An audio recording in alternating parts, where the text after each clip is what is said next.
Alex Albon, P7 in the Williams. I think this is going to be one of those incredible stories when we look back on the season at the end of the season. The fact that they had to either rebuild the old spec car or rush the upgrades to the car. They chose to rush the upgrades to the car. The upgrades obviously helped. And Alex Albon in a Williams was able to hold off an entire DRS train of cars for 50 laps. And it's one of those drives that it's hard to contextualize how hard that is, because I think it's easy to default to, oh, well, you just couldn't pass in Canada. Even though we saw that you could pass in Canada, he had to not make a mistake on degrading tires for that whole time, because he misses one braking point by a millisecond, makes a mistake, then Ocon goes through. Yeah, no, it just absolute magic. I think to your point of like, this is a race that we'll talk about at the end of the season. I mean, I'm on this side of, I think Alex Albon is going to do wonderful things in his career, and I think this will be one of those early points that like people point to, like just like when he got like in the points last season and it was like monumental moments. This will be one of the beginnings of the stories of Alex Albon in his career, of like big moments that he remembers. And there's so much incredible moments of celebration, and just again, time and time again, he showed throughout the race his ability as a driver, because if anyone forgot, he's driving a Williams, and with all of the decisions that they made, still his ability to do what he did with that car, with those tires, and maintaining. I just loved watching on the tracker of there's the map, and there's the Alex Albon parade. Like, there he is, and there's all of the little dots behind him. But so true. Could not make one mistake, because someone would be literally right there behind him, and then behind him, and then behind him, and then behind him, to like immediately take over. He was on it. He must have been sweating, or in George's words, it'd be raining. Totally on it. Loved Alex. So deserving P7. I absolutely love it. And he did something similar last year where he was on the hard tires.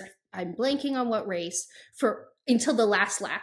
And then he pit on the last lap and got P10 for a point, which in last year's Williams was a win. But this being a P7 just felt huge, so big for that team. And everyone was so happy. But I dug into the data because I wanted to know what was causing all of this. What's causing it is there's a fairy godmother that went to Alex Albon's his hotel room, and he's like, here you go, this is what you have, you got 24 hours. This is what you get. This is what you get. I'm going to share some straight line speed data. All right, this is from Project F1. If you're only listening, this is speed with DRS, and on the left, you have average speed trap, so that's at the fastest point on the track, and then on the bottom of the graph, you have the average for the entire lap of speed. And Nicole, how would you describe where Alex Albon is on this graph? Like, just the top of the average speed. Oh my God, I don't know how to explain a graph at all. That's fair. I put you on the spot. I'm literally like, I literally almost said he's at the top. He's at the tippy top was going to be my words, and that's when I said, Nicole, that is not descriptive words for data. Tippy top is not. But that's exactly what I was hoping you would say. Okay. Is that he is at the top, which means that his average speed trap speed, which is at the DRS pass, like if you were going to make a quote-unquote easy DRS pass, his speed at that point is the fastest of all the cars on track. Because he's like, no, you're not, no, you're not, no, you're not, no, you're not, no, you're not. He's like, I'm going to go. His foot was on the ground. Right. So even though his average speed per lap over the whole lap, I would say like it was just kind of like below the fast cars. Right. It wasn't anything outstanding. Both the Ferraris, Max, Alonso, Lewis were all faster over the course of a lap. I would also point out that Perez, basically all the drivers who stayed ahead of Albon were faster over the course of a lap.